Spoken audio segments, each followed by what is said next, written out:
Labdien visi! Šodien es esmu atbraukusi pie Santas, kura ir agronome tādā lauksaimniecības uzņēmumā kā Beks Agro.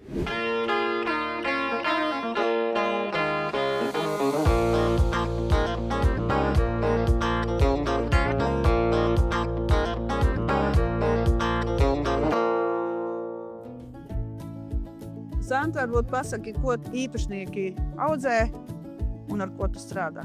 Uzņēmumam ir aptuveni 2000 hektāri un audzējam ziemas kviešus, ziemas rapsi, vasaras miežus, pupas šobrīd un kaņepes nedaudz. Arī, lai varētu izzināt, kā tad ar šo kultūru, lai tiek galā. Skatoties jau uz šodienas laika apstākļiem, rodas jautājums, kā tev patīk šī sezona? Šī sezona ir ļoti liels izaicinājums visiem lauksaimniecībā strādājošiem speciālistiem. Sākot jau ar pagājušo vasaru, kad bija nenormāli daudz lietainas dienas, laukus apsēt rudenī jau bija ļoti grūti, pat brīžam neiespējami. Un tad tas, ko ieliek rudenī, tas šobrīd jau pat tas parādās, kāda ir raža šobrīd. Es pirmo reizi mūžā pieredzēju to, ka ziemas kviešu sēkla sapūst iesēta zemē jau tūlīt pēc sējas. Jā, rudens bija sarežģīts, un tad bija garā ziema, kas bija ar dziļu sniegu un diezgan barga. Kad šis sniegs nokusa, tad pavasaris bija vēss. Cerības bija, ka būs viss ļoti jauki un labi, bet sauss pavasaris un atkal lietaina vasara, tāda ļoti kontrastaina. Līdz ar to graudi neizskatās slikti. Viņi varēja droši vien šogad būt varbūt vairāk, bet Kurzemē šogad tā ir. Bet toties kvalitāte, pateicoties pietiekamam mitrumam vasarā, ir ļoti laba. Pateicoties arī tam, ka ir visticamāk pareizās šķirnes. Runājot par šķirnēm, pēc kā tu izvēlies šķirni, pēc kādiem kritērijiem? Tie kritēriji ir ļoti daudz un dažādi. Visvairāk jāpiemērojās ir augsnēm, lai būtu piemērots tieši tam reģionam vai tam lauku blokam. Tāpat ir svarīgi, kas sekos kā nākošais augs, lai būtu ražība, lai būtu kvalitāte. Agrākās šķirnes izvēlamies, lai var iesēt pēc tam rapsi savlaicīgi. Vēlākās šķirnes izvēlamies, lai būtu nākošais pēc rapša ar lielāku ražas potenciālu. Šogad tev jākuļ ir etana un asori. Asori šķirnei galvenā priekšrocība ir tā, ka tā šķirne ir piemērota ļoti vieglām augsnēm. Tur tai arī patīk, jo šķirnē ir iestrādāts rudzu gēns. Un, kā zināms, rudziem patīk smilšainas augsnes. Asori smilšainās augsnēs ir ļoti, ļoti laba izvēle. Pie etanas mēs droši vien aizbrauksim uz lauku. Jā. Pastīsimies pēc vakardienas lietavām, kāda ir mitrumi. Jā, jo uzlīja lietus un jāzina ir tagad, cik drīz varēsim atkal ar kombainiem braukt uz lauku un novākt, kas atlikušo daudzumu. Labi, varbūt braucam uz lauku? Labi, braucam. Vakar salīja lietutiņš, lai turpinātu kulšanas darbus šajā laukā. Mēs pārbaudīsim, cik šobrīd ir graudu mitrumi. Mēs ar tevīm kopā bijām mūsu Dotnavas sīd sēklu rūpnīcā. Vai tu ieguvi kaut ko?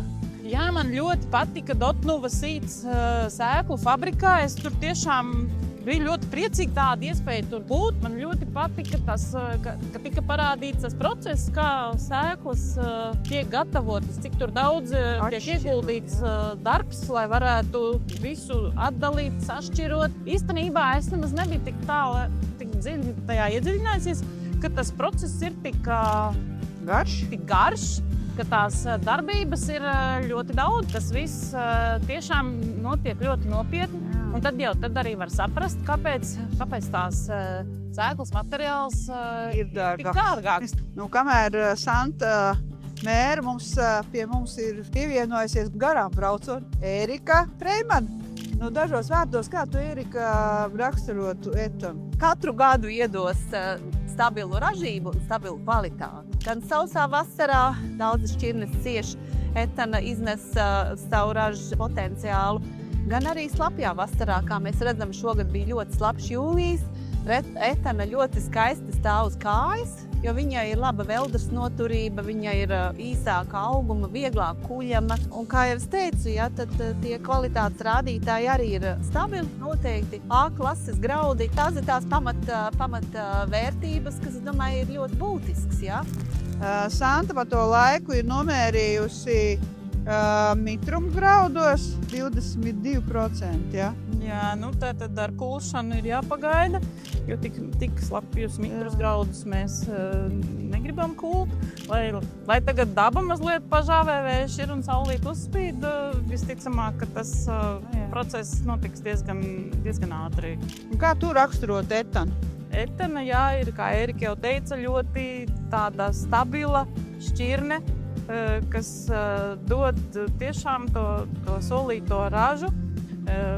Vēl pluss ir tas, ka šķirne ir tāda, ka viņa atļauj sevi sēt vēlākos termiņos, un aprakstā ir minēts, ka tā ir kompensācijas tipa šķirne. Tas nozīmē, ka pavasarī, lai arī varbūt izskatās, ka tur nekā tiešām nebūs un ko tagad darīt, ir mazliet jāpagaida, un šķirne prot labi atjaunoties un parādīt sevi saukt diezgan labi klāt un izveidot to ražu. Jā, garums ir ļoti, tiešām labs un vienmēr nav tā ļoti jāuztrauc par to, ka tiešām kritīs veldrē.